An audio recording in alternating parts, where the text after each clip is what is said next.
banyak kasus-kasus KPPU yang melibatkan BUMN gitu ya, dengan praktek-praktek monopoli ataupun pelanggaran persaingan usaha lainnya. Persaingan sehat, sejahterakan rakyat. Roll 3, 2, 1. Welcome to Pod Country, podcast KPPU Kanwil 3 Bandung. Hai pemirsa, Assalamualaikum warahmatullahi wabarakatuh. Pemirsa Sobat Kompetisi, selamat datang bertemu kembali dengan saya Aru Armando, Kepala Kantor Wilayah 3 KPPU Bandung, di acara kami Pod Country, podcast Kanwil 3 KPPU Wilayah 3 Bandung ya. Nah, dalam kesempatan pada siang hari ini Pod Country kedatangan tamu Bang Hakim Pasaribu, Abdul Hakim Pasaribu lengkapnya ya. Beliau adalah Direktur Advokasi Sekretariat Jenderal KPPU Republik Indonesia. Silakan disapa nih Bang, pemirsa kita Sobat Kompetisi. Assalamualaikum warahmatullahi wabarakatuh. Selamat siang Sobat Kompetisi semuanya. Nama? Oh nama ya? Abdul Hakim Pasaribu. Saya pikir karena sudah dikenal gitu. Saya Abdul Hakim Pasaribu, Direktur Advokasi Persaingan dan Kemitraan KPPU. Senang bergabung dalam acara Pod Country bersama Om Aru Armando. Oke. Tadi saya salah ya, kurang lengkap menyebutkannya namanya. Direktur Advokasi dan Persaingan dan Kemitraan. Karena kemitraan kita direktoratnya pindah ke penegakan hukum, advokasinya tetap ada nyantol di advokasi. Oke. Gitu, Om. Sehat Bang Hakim? Alhamdulillah harus sehat. Sebenarnya kondisinya kurang nih, lagi radang tenggorokan. Oke. Sobat Kompetisi, beliau tadi sudah memperkenalkan diri adalah Direktur Advokasi Persaingan dan Kemitraan. Kita mau tanya nih Bang Hakim, sebenarnya tugas dari direktorat ya, nomenklaturnya ya, Direktorat Advokasi Persaingan dan Kemitraan ini apa sih? Oke, makasih Pak Aru. Perlu saya sampaikan, Direktorat Advokasi Persaingan dan Kemitraan ini direktorat baru yang dibentuk dengan SOTK KPPU yang baru juga, Juli 2019. Memang kalau dilihat dari tugasnya secara umum ya, kita melakukan advokasi dalam artian memberikan pemahaman kepada stakeholder KPPU, baik itu pelaku usaha, kemudian pemerintah, akademisi, asosiasi ataupun masyarakat lah ya, yang berkaitan dengan persaingan itu, tentang Undang-Undang Nomor 599. Harapannya masyarakat mengetahui, kemudian paham, dan terutamanya bisa menghindari perilaku-perilaku atau kebijakan yang bersinggungan dengan Undang-Undang Nomor 5 tahun 1999. Sampai saat ini sudah banyak masyarakat yang tahu nggak sih terkait dengan KPPU ini Bang? Ini Sobat Kompetisi juga perlu tahu. Gitu. Kalau jujur ya ini tantangan juga ya, masih banyak yang kalau kita lihat, kalau kita petakan seluruh Indonesia Sabang Merauke ya masih banyak yang belum tahu lah KPPU ini. Mungkin salah satu pertimbangannya sosialisasi kita mungkin selama ini atau advokasi kita itu segmented. Kemudian yang kedua, jangkauan isu persaingan ini mungkin Pak Aru juga tahu ya, karena kita hanya berada di 6 kantor wilayah gitu ya. Mungkin pemahaman atau mengetahui KPPU ini lebih banyak di kota-kota di mana kantor KPPU itu berada gitu. Dan kita juga di pusat ini ya memang mau tidak mau harus berkoordinasi dengan teman-teman di Kanwil sih, di dalam pertama kali kalau mengenalkan KPPU ini kita juga beririsan dengan Humas, karena ini berkaitan juga dengan fungsi kelembagaan gitu. Nah tadi disebutkan ada Kanwil ya, kantor wilayah. Iya. Di KPPU sendiri sudah ada berapa Kanwil ini Bang Hakim? Setahu saya yang terakhir itu kita ada 6 Kanwil ya. 6 Kanwil. Kanwil yang pertama itu Kanwil 1 di Medan dengan wilayah kerja. Ini mereka meluas ini setahu saya. Ada yang dulunya itu hanya Sumatera Utara, Aceh dan Sumbar, dengan adanya perluasan organisasi Riau dan Kepri. Kepulauan Riau itu menjadi wilayah kerja Kanwil 1. Kemudian Kanwil 2 yang dulu itu di Pusat ini dulu kalau nggak salah. di Bandung, di Batam.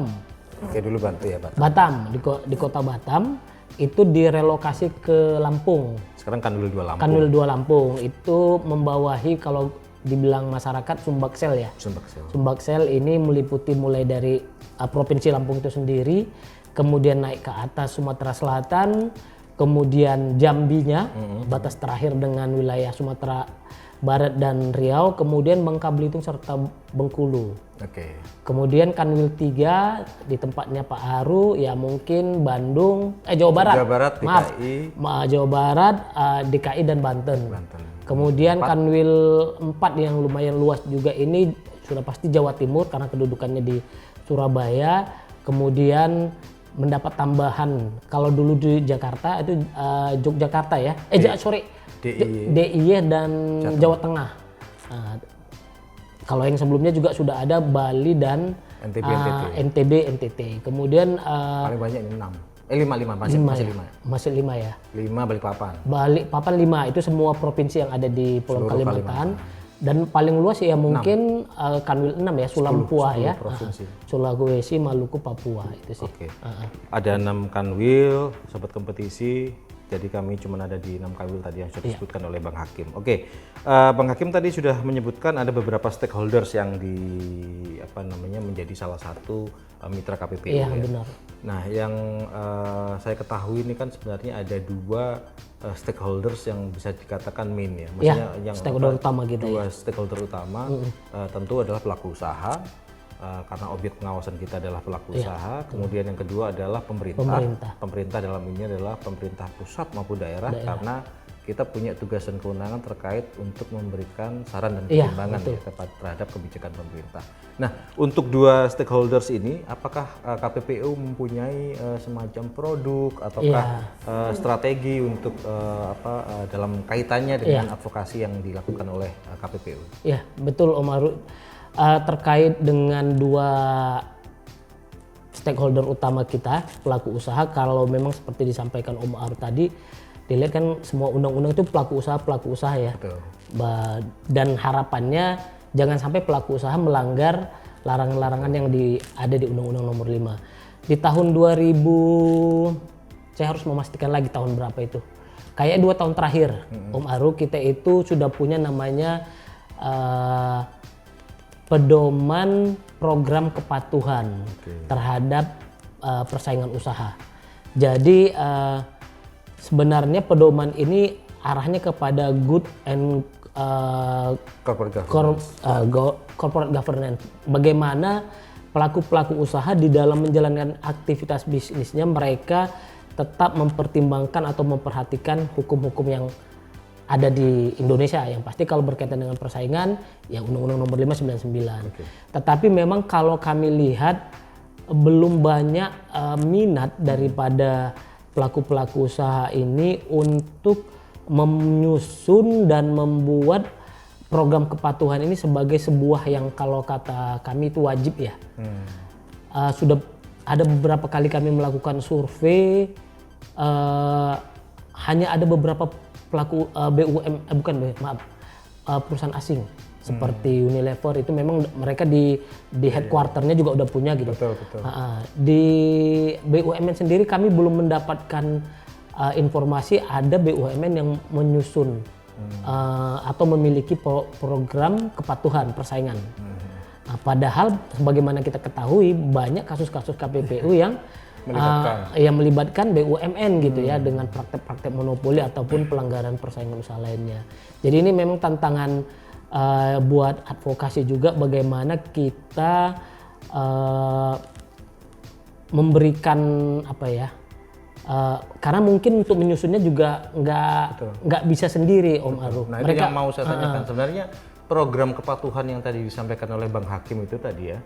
Itu disusun sendiri oleh pelaku usahanya, iya. Atau ini kemudian menjadi suatu program kepatuhan yang disusun bersama atau seperti apa mekanisme program kepatuhan ini? Kalau secara prinsip dia ini sebenarnya one on one basis company. Jadi setiap perusahaan hanya menyusun sendiri. Mereka bisa minta masukan kepada KPPU. KPPU tidak bisa terlibat aktif di dalam penyusunan program kepatuhan. dorongan kita adalah mereka bisa menggunakan jasa-jasa advokat-advokat yang memang fokus di persaingan untuk membantu mereka di dalam menyusun program kepatuhan itu. Tetapi kita juga tidak pasif gitu. Kalau mereka menanyakan, terutama dengan adanya tugas KPPU memberikan permintaan informasi secara langsung kepada pelaku usaha, itu juga menjadi bagian kita mendorong pelaku usaha itu untuk aktif menyusun dan memiliki program kepatuhan itu. Jadi kalau misalnya pelaku usaha ini sudah menyusun program kepatuhan, kemudian katakanlah pelaku usaha ini katakan belum firm ya, ini apakah sudah sesuai atau tidak, itu bisa dikonsultasikan ke KPPU? Iya, bisa minta masukan lah ya. Tetapi kembali lagi kalau saya lihat itu semuanya tidak diatur memang di dalam tugas fungsi dan advokasi. Tetapi kita memberikan ruang, bisa memberikan masukan-masukan karena memang pedomannya itu sudah memberikan rangkaian-rangkaian Om. Betul. Jadi memudahkan apa-apa saja sih yang harus ada di dalam program kepatuhan itu. Jadi kita bisa dengan seperti melakukan sosialisasi terhadap pedoman program kepatuhan itu kepada pihak-pihak yang sedang menyusun atau memang mempertimbangkannya untuk menyusun. Oke, jadi KPPU sebenarnya sudah punya pedoman penyusunan program kepatuhan itu. Punya.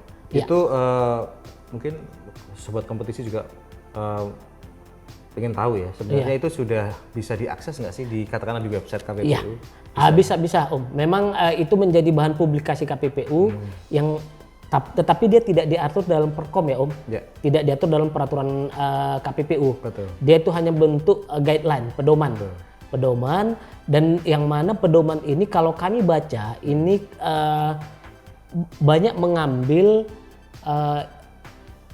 substansi dari program kepatuhan yang ada di OECD ataupun ASEAN, tetapi kita sesuaikan dengan larangan-larangan yang ada di dalam Undang-Undang Nomor 599. Tetap ada kita melakukan penyesuaian-penyesuaian. Nah ini menarik ya, sobat kompetisi juga mungkin pelaku usaha juga yang melihat Pod Country ini sebenarnya KPPU sudah memiliki Direktorat Advokasi. Jadi ada kata pepatah sedia payung sebelum hujan. Ini lebih baik daripada berurusan dengan KPPU tapi langsung masuknya ke ranah penegakan hukum. Kita juga sebenarnya tidak mau ya, Bang Hakim ya. Kita pengennya bisnis ini berjalan dengan baik tanpa ada pelanggaran terhadap peraturan perundang-undangan, khususnya Undang-Undang Nomor 5 Tahun 99 maupun prinsip persaingan usaha yang sehat. Nah, Direktorat Advokasi adalah salah satu direktorat yang fungsinya seperti itu tadi. Sudah disampaikan untuk pelaku usaha sebenarnya ada program kepatuhan sehingga ketika melaksanakan kebijakan atau program-program corporate atau perusahaan itu tidak melanggar. Nah, daripada diperiksa oleh KPPU, didenda minimal 1 miliar maksimal 25 miliar, kenapa tidak kemudian berkonsultasi dan berhubungan aktif dengan KPPU. Luar biasa itu Bang Hakim. Tapi sayangnya sobat kompetisi, program ini justru hanya pelaku usaha asing ya yang comply. Yang comply, betul. Yang comply. Nah, kita harapkan pelaku usaha nasional BUMN terutama atau swasta, BUMN swasta itu juga bisa memanfaatkan program kepatuhan yang dimiliki oleh Direktorat Advokasi. Oke, tadi sudah nih pengusaha. Untuk pemerintah nih. Oke, kalau pemerintah itu sudah lebih lama lagi Om Aru. 2016 ya Om, kita punya pedoman daftar periksa kebijakan persaingan dan itu sudah diatur malah dalam peraturan KPPU. Tapi kembali lagi saya harus ngecek nomor peraturan KPPU-nya. Tapi ada. Dan itu bisa dicek di website. Betul. Bisa dengan gampang materi-materi ini diakses oleh pemerintah ataupun yang tadi pelaku usaha gitu. Masyarakat. Cuman sedikit info Om Aru, pedoman daftar periksa kebijakan persaingan ini sedang dalam tahap pembaharuan. Sesuai dengan masukan daripada komisioner kepada kita, terutama di sini direktoratnya kebijakan persaingan. Karena ini memang lebih ke arah kebijakan pemerintah. Kita punya direktorat kebijakan persaingan, di situ ada direktorat kebijakan persaingan di tempat Pak Taufik Ahmad itu sedang menyusun. Jadi nanti namanya kalau saya tidak salah menjadi asesmen persaingan usaha ya Om ya. Asesmen persaingan usaha. Kalau tidak salah saya Om.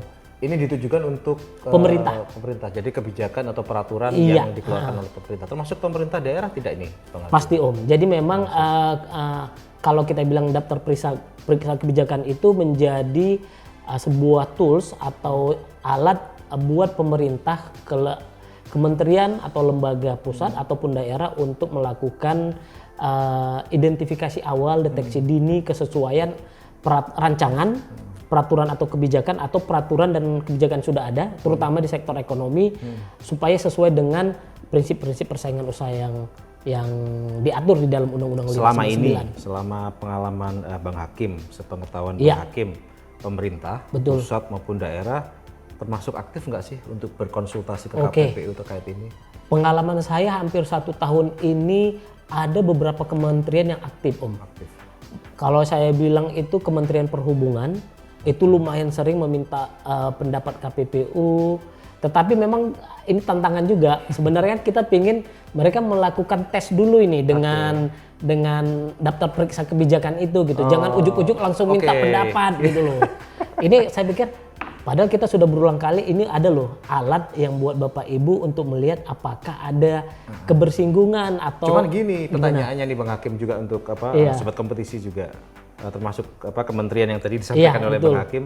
Jangan-jangan ini Bang Hakim, ketika KPPU sudah menyediakan alatnya, mereka nih belum diajari Iya, betul. cara untuk menggunakannya alat. ya, betul. Ya ini juga sih Om yang kemarin menjadi salah satu masukan komisioner dinilai bahwa daftar periksa kita ini terlalu panjang bertele-tele gitu loh, sehingga buat pengguna pun menjadi agak sedikit ribet untuk menggunakannya buat orang lain ya. Tapi buat orang KPPU mungkin karena kerjaannya kita lebih paham lah. Makanya nanti yang setahu saya daftar periksa ini nanti dibuat lebih sederhana, lebih applicable, sehingga seperti yang Om sampaikan tadi, mereka itu nggak ujuk-ujuk langsung minta pendapat KPPU. Mereka udah bisa langsung melakukan deteksi dini lah gitu sebelum minta pendapat KPPU. Terus Kementerian Perhubungan, terus perdagangan paling sering Om saya lihat itu kami berkoordinasi dengan direktoratnya Pak Taufik Ahmad, Direktorat Kebijakan. Banyak kebijakan-kebijakan perdagangan, peraturan Menteri Perdagangan itu yang dimintakan pendapat oleh kementerian terkait kepada KPPU, kemudian perindustrian juga gitu ya. Dalam trennya ini memang saya lihat kementerian terutama pemerintah pusat pelibatan KPPU di dalam memberikan masukan atau syarat terhadap kebijakan yang mereka keluarkan itu memang ada peningkatan trennya Om. Lebih intens. Mungkin di daerah ini Om yang mungkin nanti kita dengan teman-teman di Kanwil ya Om bisa terutama dengan nanti adanya asesmen persaingan usaha ini bisa membuat lokakarya kali Om kepada pemerintah daerah termasuk staf-staf yang mungkin atau unit-unit atau bagian di pemerintah provinsi atau kabupaten kota yang menyusun atau membuat peraturan atau kebijakan khususnya ekonomi. Pertanyaannya nih, Bang Hakim, pedoman yang tadi sudah disusun itu sebenarnya digunakan untuk melakukan namanya daftar periksa ya. Iya. Itu melakukan pemeriksaan sebelum kebijakan atau peraturan itu diluncurkan. Atau diterbitkan, atau setelah itu diterbitkan dan diluncurkan. Sepengetahuan saya dalam 3 konsep itu dia menjadi deteksi dini juga yang pertama kali Om. Rancangan itu udah bisa menggunakannya Om. Jadi sebagai tindakan antisipasi pada saat ada rancangan peraturan atau kebijakan baik pusat ataupun daerah, mereka sudah bisa menggunakan checklist ini. Ternyata ada bagian-bagian dalam pasal-pasal di dalam peraturan atau kebijakan tersebut yang kena ini. Contengnya ternyata kena. Yang mereka bisa mungkin mempertimbangkan kembali bunyi pasal itu. Kalau mereka mungkin kurang jelas, mereka bisa melakukan konsultasi kepada KPPU gitu. Nah, itu yang pre ya, ibaratnya sebelum kebijakan atau peraturan itu rilis. Nah, kalau yang kebijakan dan peraturan rilis, betul. Nah itu juga bisa digunakan nggak ini? Bisa, tetapi kalau sudah keluar biasanya ini menjadi tugas KPPU Om. Tugas KPPU ya? Iya. Nggak, maksudnya kalau sudah keluar kebijakannya, toolsnya sama? Sama sebenarnya Om. Cuman kalau yang tadi itu pre karena memang itu identifikasi dini ya Om yang rancangan. Tapi kalau yang untuk sudah ada karena sudah terjadi memang menjadi ruang tugas KPPU untuk memberikan penilaian dan kemudian memberikan saran apabila peraturan tersebut ternyata di dalam checklistnya itu ada yang kena pasal-pasalnya Om. Oke. Nah, baru nanti kita masukkan saran kepada pemerintah bahwa pasal ini nanti melakukan ternyata berdampak terhadap pembatasan jumlah pelaku usaha. Itu kan ada daftar periksa 1, 2, 3, 4 ya Om ya. Yang daftar periksa 1 aja banyak lagi gitu. Yang pimpinan kemarin pingin coba dong ini disederhanakan supaya nggak terlalu ribet buat pengguna gitu. Buat pengguna. Oke. Jadi kalau misalnya sudah keluar kemudian evaluasi oleh KPPU dengan menggunakan tools tadi dan ketika sudah dianggap ada pelanggaran prinsip maka output produk KPPU adalah saran kebijakan kepada pemerintah Om. Baik pusat maupun daerah. Baik pusat ataupun daerah. Wah, ini menarik sekali sebenarnya. KPPU sebenarnya Sobat Kompetisi sudah mempunyai banyak mekanisme atau tools yang digunakan untuk dalam aspek pencegahannya ya. Betul. Nah, ini tepatnya Bang Hakim ini bisa dikatakan beliau ini jadi dokternya lah. Iya. Dokter persaingan usaha. Dokter persaingan usaha karena ya tadi daripada terkena dampak. Daripada sedia payung lah sebelum hujan. Nah, temui Bang Hakim sebelum sakit kan gitu. Tadi belum disebutkan tadi Bang Hakim. Tadi kan kita sudah bahas pelaku usaha, kita sudah bahas juga pemerintah baik pusat maupun daerah.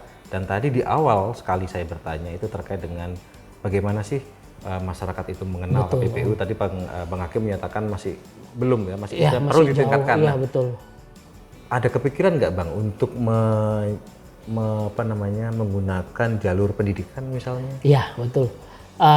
Jalur pendidikan menjadi salah satu mitra strategis kita di luar mitra utama tadi, Om Aru. Karena kita memang melihat dalam perkembangannya mungkin hukum persaingan itu baru mulai banyak diajarkan ya Om, di 2000-an ya. 2000-an kesinilah. Itu di perguruan tinggi. Di perguruan tinggi. Kemudian kita melihat memang salah satu tantangan kita sampai level pendidikan mana kita akan mencoba mengenalkan isu persaingan ini gitu. Karena kita juga belajar dari otoritas di luar negeri, ternyata mereka mengenalkan isu persaingan itu dari pendidikan dini gitu. Dengan diolah dengan bahasa-bahasa yang lebih mudah, lebih ini gitu. Mungkin disesuaikan Om. Ya karena saya pernah menulis itu, ini promosi juga. Betul. Saya pernah menulis itu terkait dengan pentingnya pendidikan persaingan usaha di pendidikan itu dari di kurikulum pendidikan sejak dini. Bahkan saya mengeluarkan ini nih, bikin video. Bikin video yang itu salah satunya adalah membuat sebenarnya persaingan itu seperti ini, tapi dalam konsep yang sangat sederhana dan menarik ya, kartun ya, infografis sehingga anak-anak itu tahu. Betul. Nah, tapi dari perguruan tinggi sendiri itu kan juga nggak semuanya ya punya katakanlah kurikulum persaingan. Betul. Dari kita selalu berkoordinasi dengan teman-teman di Kanwil ini Om, bahwa pada saat melakukan audiensi atau penjajakan hubungan dengan pihak perguruan tinggi, terutama Fakultas Hukum dan Ekonomi, tolong dipromosikan aja kurikulum ini gitu. Karena memang kurikulum persaingan ini menjadi salah satu jualan KPPU lah, supaya mata kuliah kalau mata kuliah kayaknya belum ya Om ya, belum banyak gitu, tapi menjadi bagian dari mata kuliah tertentu, misalnya hukum bisnis atau etika. Malah di ekonomi itu banyak yang belum Om. Padahal kalau kita lihat penegakan hukum persaingan itu banyak mengambil teori-teori ekonomi gitu ya. Kami selalu melakukan identifikasi, ternyata ini tantangannya lebih besar di ekonomi dibanding hukum gitu. Di hukum sudah banyak perguruan-perguruan tinggi baik negeri ataupun swasta yang sudah memiliki mata kuliah khusus persaingan gitu. Tapi di hukum Fakultas Hukum, di ekonomi ini masih belum Om. Cuman memang ada katanya satu kondisi yang harus kita pahami, merubah kurikulum itu kan tidak fleksibel ya Om ya. Jadi harus misalnya mau masuk harus ada yang dikorbankan kurikulum lain. Salah satu alternatifnya mungkin dia nyisip gitu loh.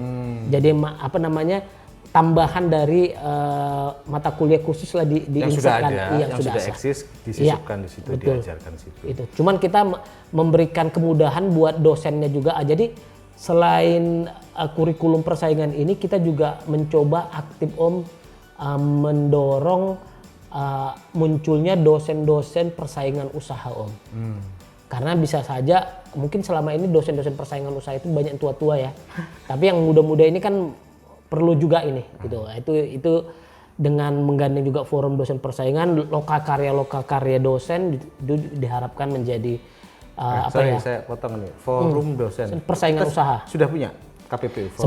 Sebenarnya bukan KPPU Om yang membentuk itu, akademisi di seluruh Indonesia. Ini inisiatif dari akademisi. Iya, tetapi memang awalnya itu mereka istilahnya kayak kolonuwun lah ke KPPU gitu ya. Tapi itu bukan bagian KPPU. Jadi mitra KPPU aja. Karena di sana mereka banyak melakukan kajian-kajian, juga mereka melakukan banyak kegiatan-kegiatan yang topiknya itu berkaitan dengan persaingan usaha. Namanya apa sih, kalau Bang tahu Bang? Nama forumnya itu? Forum Dosen Persaingan Usaha, FDPU. FDPU itu sudah ada? Udah, kalau nggak salah saya itu dari 2000. Berapa jumlah anggotanya Bang kalau saya boleh tahu? Terakhir itu yang dapat saya info dari Pak Sidarta itu hampir 400 ya Om ya. Wih, lumayan Om, seluruh Indonesia ya? Tapi Om. Dan itu sifatnya terbuka Om. Artinya sepanjang Bapak Ibu dosen berminat mendalami ilmu persaingan ya bisa, karena nanti mungkin saling bertukar materi macam-macam itu di situ.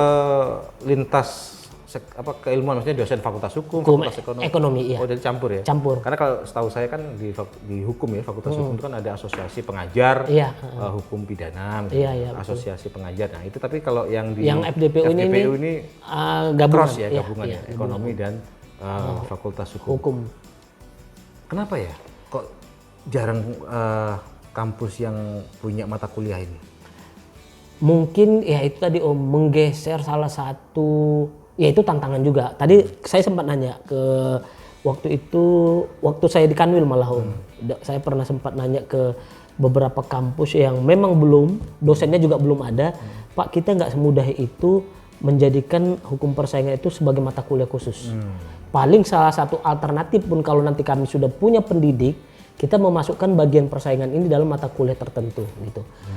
Di satu lagi mungkin perguruan tinggi tersebut belum memiliki pengajar yang mampu untuk mengajarkan mata kuliah persaingan usaha. Makanya dengan adanya forum dosen persaingan, lokal karya dosen persaingan itu kita dorong Om. Jadi semakin banyak minat dosen-dosen untuk masuk ke isu-isu persaingan. Ya, gitu. Kenapa saya tadi bertanya seperti itu? Karena kan kalau kita melihat peluang ya, peluang ke depan, potensi ke depan, seseorang itu punya kompetensi dan keahlian hukum persaingan usaha ini kan sebenarnya sangat menjanjikan. Iya, betul. Kita nggak ngomong soal honor, uang dan segala macam, tapi kan memang faktanya seperti itu. Jadi spesialisasi ya Om. Betul, ketika KPPU itu menangani kasus yang besar ya, high profile misalnya, kasus yang triliunan dan luar biasa, itu kan sebenarnya menjanjikan sesuatu ya. Betul. Lawyer juga menjadi fee-nya luar biasa, bahkan menjadi ahli juga lumayan juga, sehingga sebenarnya ini menjadi salah satu peluang sebenarnya ya, buat siapapun, mahasiswa, akademisi, lawyer atau siapapun, ketika dia punya skill atau kemampuan hukum persaingan usaha itu kedepannya sangat menjanjikan. Menarik sekali nih Bang, ketika Bang Hakim tadi sempat menyinggung soal daerah-daerah tadi ya. Iya. Bang Hakim ini kalau saya lihat track recordnya itu kan beberapa kali sempat memimpin kantor wilayah. Iya. Dulu KPD masih ya? Dulu namanya KPD nomenklaturnya, kantor perwakilan daerah. Makassar dan juga di Medan. Suka dukanya kayak gimana Bang di daerah? Suka dukanya di daerah terlalu banyak diurusi Om. Mulai dari administrasi keuangan, SDM, macam-macam. Tapi hampir semua tugas KPPU itu ada di daerah. Jadi intinya kalau miniatur KPPU gitu. Belum lagi memang permasalahannya itu Om, ternyata beban satu kantor itu untuk membawahi beberapa provinsi itu terasa memberatkan buat pengalaman saya ya. Tetapi memang kita mencoba mengambil momen pada saat ada isu atau kasus di provinsi lain, bagaimana perkara-perkara atau kasus tersebut menjadi ruang KPPU semacam menjual diri lah ya untuk dikenal masyarakat gitu loh. Promosi, Bang. Promosi ya, betul. Sosialisasi. Sosialisasi gitu. Karena memang terutama kalau di daerah itu banyak kan kasus tender ya Om ya. Beda kayak mungkin di KPPU pusat, kasus-kasusnya lebih bervariasi. Di daerah ini memang kalau kita lihat, mungkin Om Aru juga melihat mayoritas ya kasusnya kasus tender, sehingga ini menjadi pintu masuk kita berkoordinasi juga dengan aparat-aparat penegak hukum di daerah gitu. Cuman tantangannya banyak sih Om, dengan jumlah pegawai yang sangat minim gitu loh. Anggaran juga minim gitu. Satu lagi kadang-kadang ya pengetahuan itu juga lah. Betul. Ini apa sih KPU? Betul. Padahal KPPU kan KPPU itu. ya, dianggapnya seperti KPU ya. Iya benar. Nah, tapi yang ceritanya kok yang duka-dukanya saja. Oh iya. Sukanya Kalau sukanya pengalamannya banyak Om. kuliner. Kuliner udah pasti Om. Wisata ya. Wisata. Tapi kalau yang saya lihat memang apa ya Om ya, mengenal daerah Om. Betul. Mungkin kalau saya nggak dulu di KPD atau sekarang Kanwil, saya nggak menginjak beberapa kabupaten-kabupaten yang ada di wilayah kerja kita. Mengenal pemimpin-pemimpin daerah yang mungkin ada itu banyak banget sih pengalamannya Om. Kalau yang Saya juga pernah di Makassar, Pak. makanya Om Aru pasti lebih tahu juga kan gitu. Kita pernah ke Papua jadi. Iya, malah saya waktu di Makassar belum pernah ke Papua Om. Oh, Belum pernah. Saya pernah ke Papua tapi tidak dalam rangka dinas. Jalan-jalan tok. Jalan-jalan pribadi. Pribadi ya. Oke. Pribadi Tapi sendiri. itu salah satu experience yang yang positif lah ya, experience yang luar biasa, punya kesempatan untuk mengenal Indonesia lebih dekat lagi.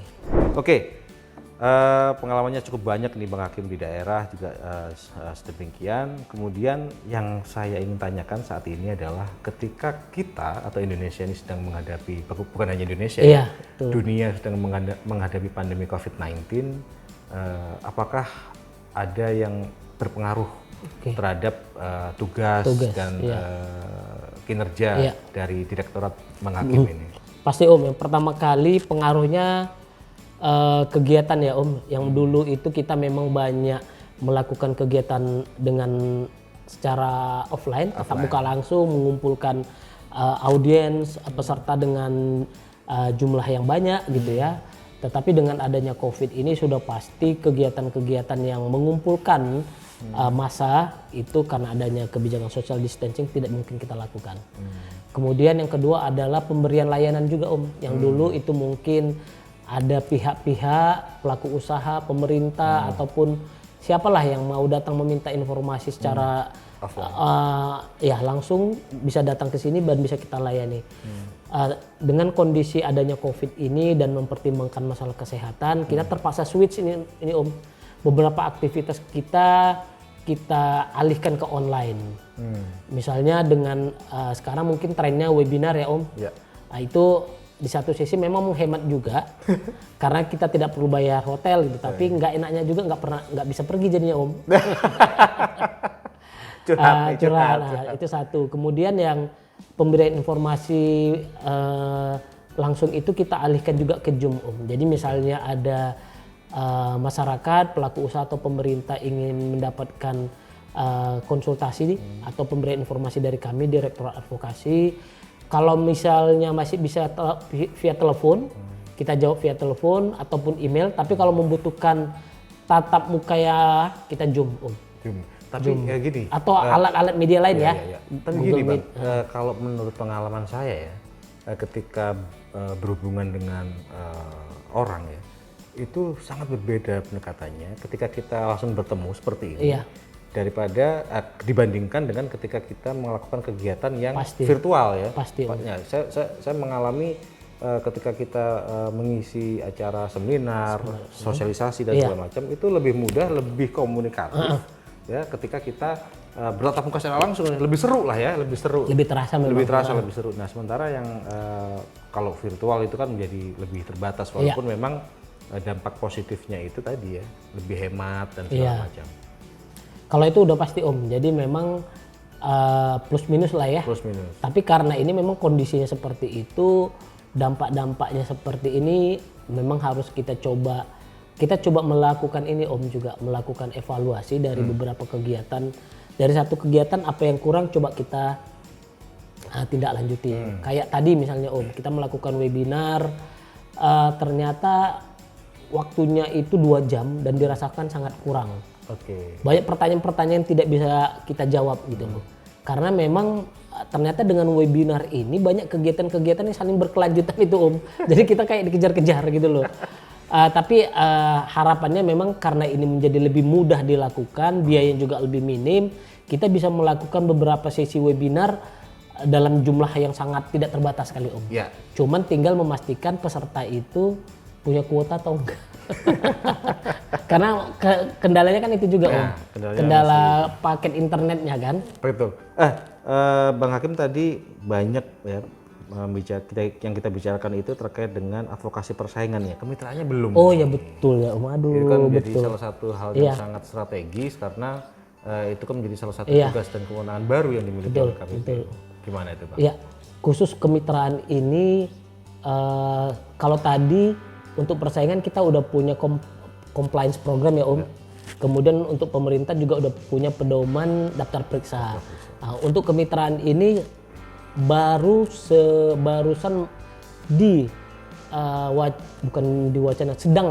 sedang dibuat untuk menyusun semacam checklist untuk kemitraan yang benar seperti apa gitu. Tapi sebenarnya ini KP advokasi tidak bisa bekerja sendiri. Betul. Karena memang masukan dari tempatnya Pak Lukman di Direktorat Kemitraan, kemudian dari tempat Pak Taufik, karena bentuk kemitraan ini kan banyak Om. Betul.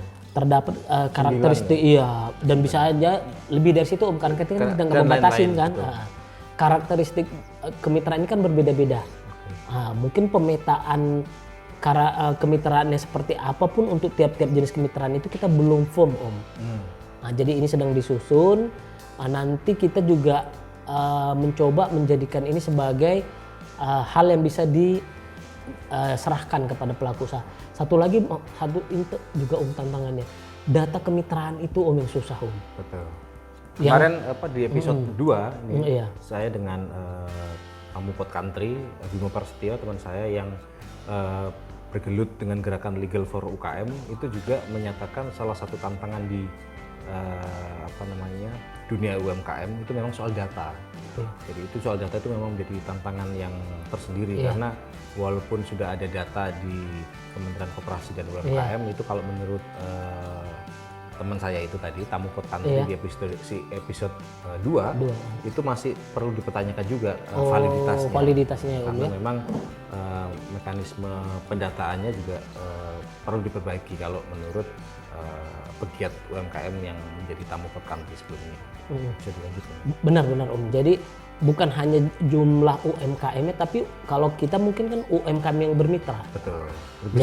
Lebih spesifik. Jadi tidak semua UMKM juga menjadi sasaran kita gitu. Karena kalau berkaitan dengan kemitraan berarti kita memastikan data UMKM yang bermitra. Betul. Yang menjadi pengawasan kita. Jangan sampai kemitraannya melanggar prinsip-prinsip kemitraan yang sudah diatur ya Om.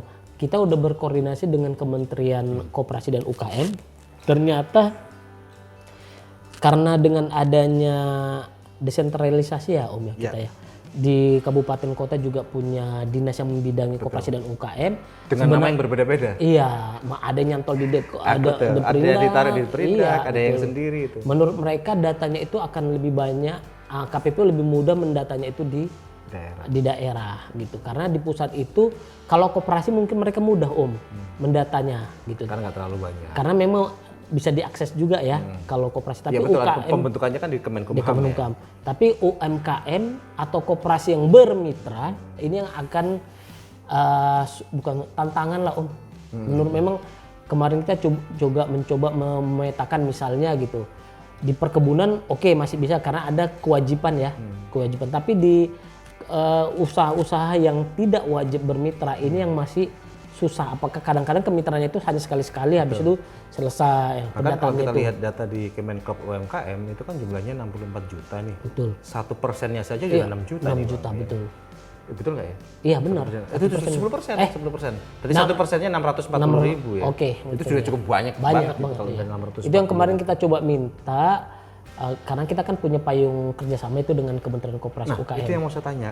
Dulu kalau nggak salah KPPU itu punya Satgas Kemitraan ya. Iya. Ketika penandatanganan MOU antara KPPU PPU dengan Kemenkop betul. UMKM pada waktu itu kita hadir ya. Hadir. Pada waktu itu kayak semacam pembentukan Satgas Satgas Kemitraan seluruh Iya, Indonesia pada betul, waktu itu. betul. Itu apa kabar itu Satgas Kemitraan? Kayaknya nggak gitu aktif ya Om ya. Belum gitu. Iya, karena ternyata yang kalau dari pengamatan kami kemitraan atau UKM ini tersebar di banyak kementerian juga Om. Atau di instansi-instansi ataupun di dinas-dinas yang tidak hanya membidangi koperasi dan UKM gitu. Betul, karena memang kalau kita lihat regulasi yang ngatur soal UMKM ini ada banyak banget. betul, iya. Lembaga yang ngurusin juga luar biasa, tapi ternyata itu juga membutuhkan koordinasi yang ekstra keras ya betul. untuk melakukan itu. Contoh kasus kayak Om, kita tanya aja ke mereka, ke teman-teman yang menjadi anggota Satgas Kemitraan, apakah mereka pernah melakukan pemantauan terhadap kemitraan di perkebunan gitu? Ya. Mereka bilang enggak, karena sudah ada di Kementerian Pertanian gitu. Kemudian bagaimana kemitraan peternakan unggas, ada juga ternyata di Kementerian Pertanian, Dirjen Peternakan Hewan gitu. Jadi memang tantangan untuk melakukan koordinasi Om. Memang gampang diucapkan tapi sangat susah untuk dilaksanakan. Makanya saya bilang kemarin ini Satgas ini kayaknya menjadi acara seremonial saja nih. Walaupun sebenarnya niatannya cukup baik. Sebenarnya cukup bagus gitu. Tetapi memang ada satu Om yang saya lihat perlu diapresiasi juga, yang mana ada beberapa kedeputian di Kementerian Koperasi di dalam kegiatan-kegiatan peningkatan kompetensi, kemudian peningkatan daya saing UMKM atau koperasi, mereka mengundang KPPU sebagai pembicara dalam konteks pengawasan kemitraannya. Pertanyaannya nih Bang, kan tadi sudah disinggung sedikit bahwa pengawasan kegiatan kemitraan ini menjadi salah satu tugas dan kewenangan KPPU yang terbaru, dasar hukumnya Undang-Undang 20 2008, Jungto PP 17 2013. Pertanyaannya, kementerian-kementerian teknis terkait tahu nggak sih kewenangan ini? Mungkin sebagian udah ada yang tahu juga ya Om.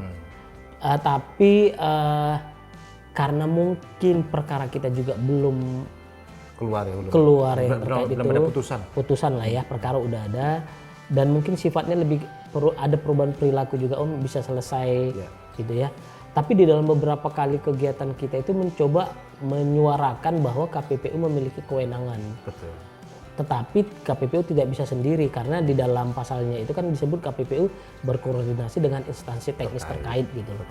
Terutama kayak kemarin retail kita koordinasi itu dengan Kementerian Perdagangan, kemudian Unggas kita udah punya juga Om, kemitraan Satgas Kemitraan Unggas.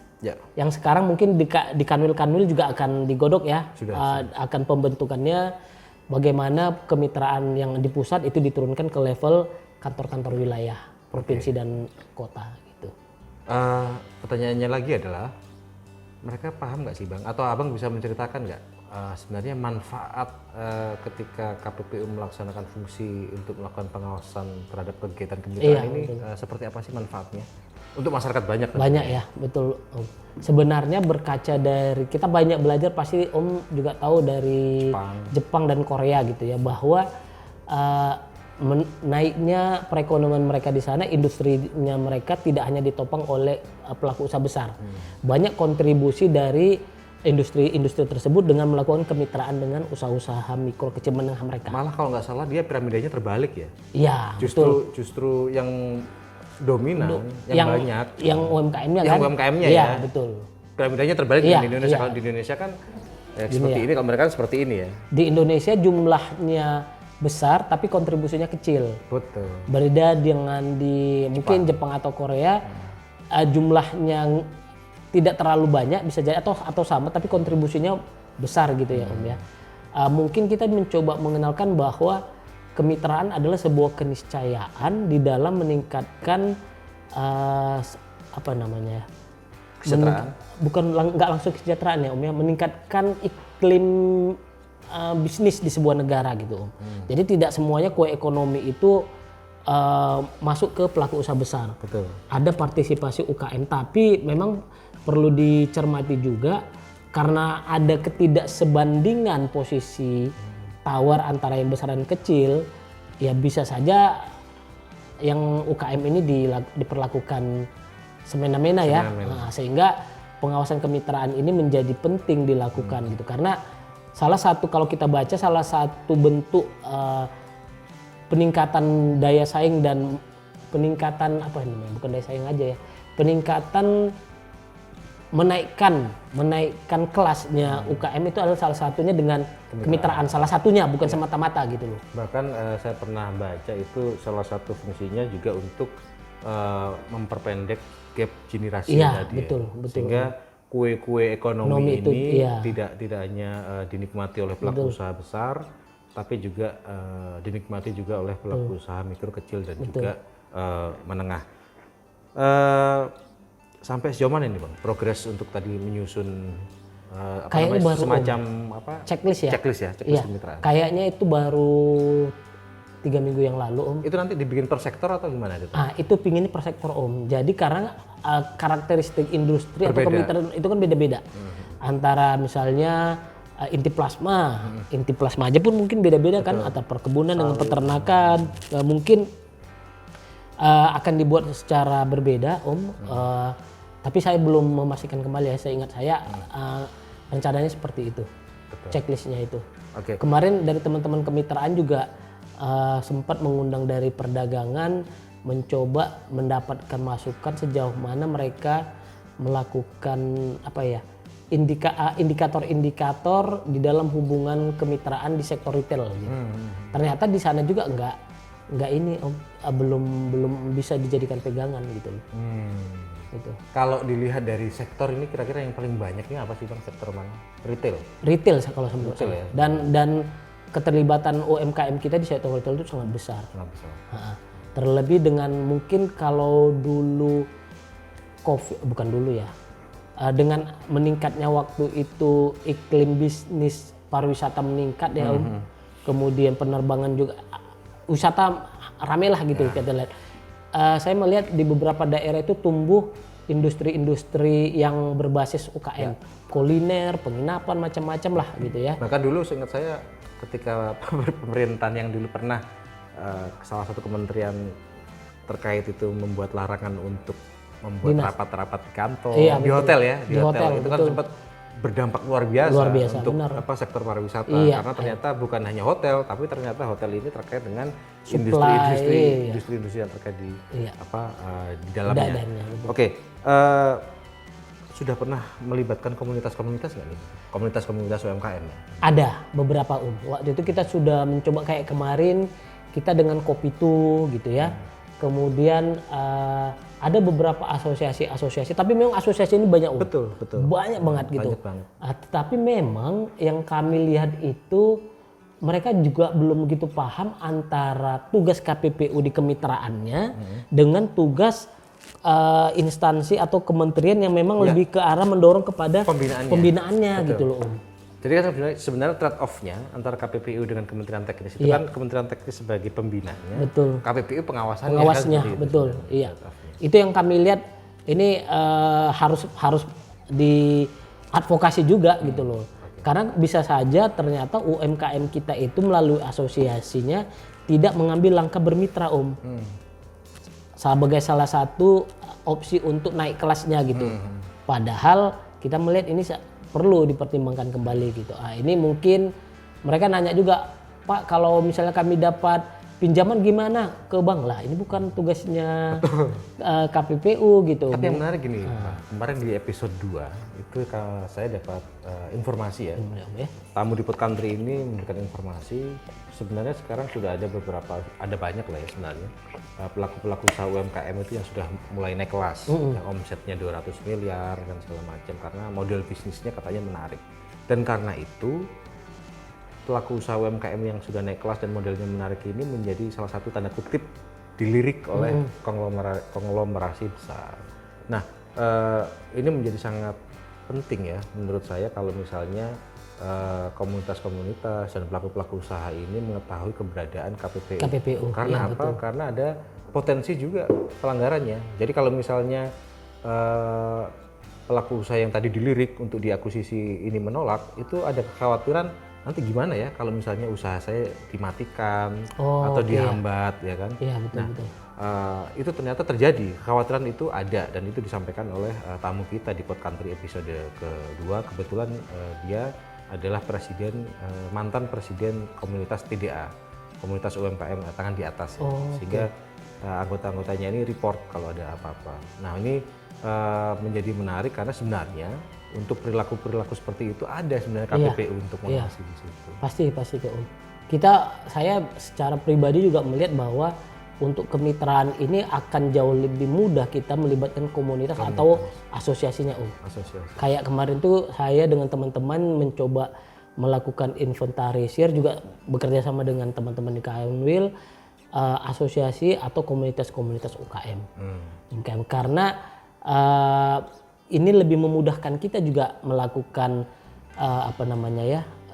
advokasinya daripada kita mencari satu-satu nih. Betul.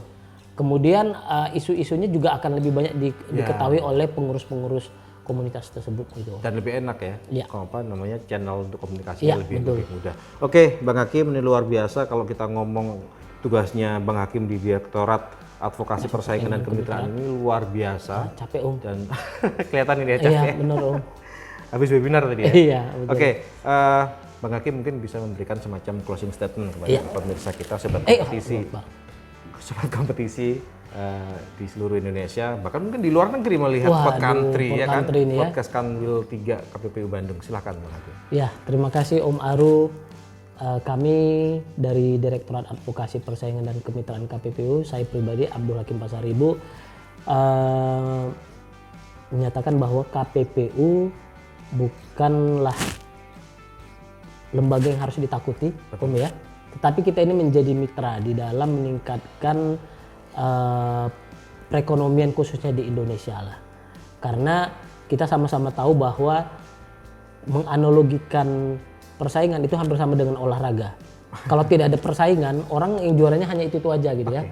Kalau kita mau juara ya berarti kita harus bersaing gitu. Jadi kami juga harus siap menyampaikan selaku pemberi advokasi bahwa isu persaingan itu bisa menjadi pemicu pelaku usaha atau pemerintah dalam mendorong iklim usaha di Indonesia menjadi lebih baik lagi. Itu Om. Dan terutama kemitraan juga Om.